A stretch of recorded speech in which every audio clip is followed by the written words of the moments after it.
In 1958, two brothers borrowed $600 from their mother.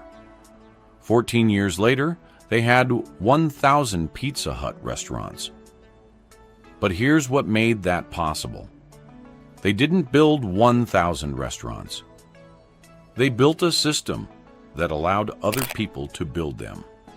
And that decision turned a tiny pizza shop in Wichita, Kansas, into one of America's biggest restaurant chains. In 1958, Dan and Frank Carney were college students in Wichita. Pizza wasn't yet the American mainstream giant it would become. But the brothers saw an opportunity. They borrowed $600 from their mother and opened a small pizza restaurant near Kellogg and Bluff. They used second-hand equipment. They kept the operation simple. And on opening night, they gave away pizza to get people through the door. The restaurant was small, but there was another problem. What would they call it? Their sign could only fit 8 letters. Pizza took 5. Hut took 3. Pizza Hut. The name stuck. And so did the business. The brothers opened a second location, then another. But now they faced a problem that every ambitious business eventually hits. How do you keep growing when you don't have enough money, time, or people to build every new location yourself? They could keep opening restaurants with their own capital. But that model had a ceiling. Every new store needed money, managers, employees, inventory, and the founder's attention. If Dan and Frank had to personally fund and operate every location, growth would eventually slow down. So they changed the model. In 1959, Pizza Hut began franchising. The first franchise location opened in Topeka, Kansas. And suddenly, the economics of expansion changed.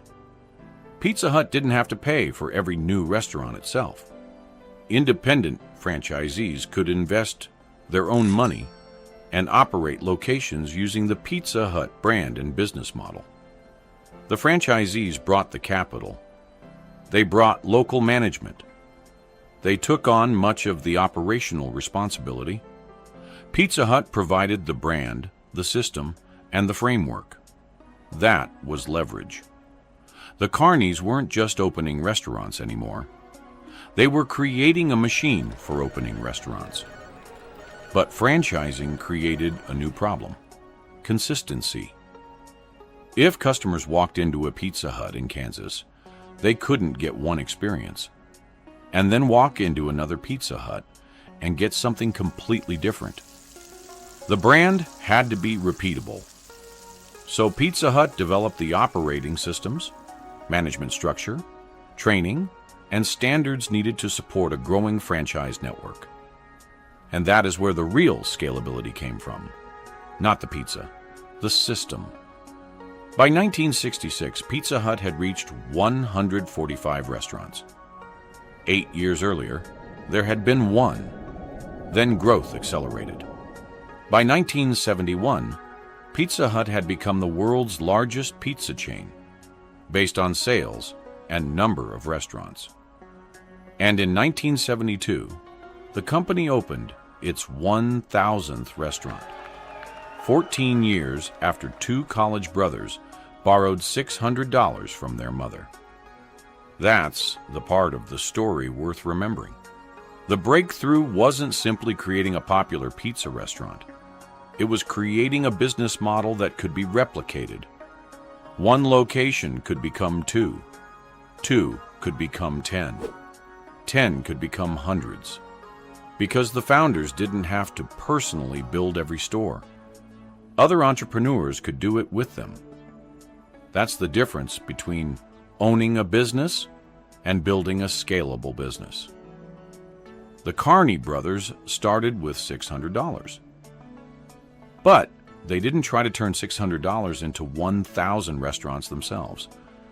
They built a system that allowed other people to invest, operate, and expand the brand. And that's the real lesson from Pizza Hut. If your business only grows when you personally work more. You haven't built scale yet. You've built a job. The pizza started Pizza Hut, but the system created the empire.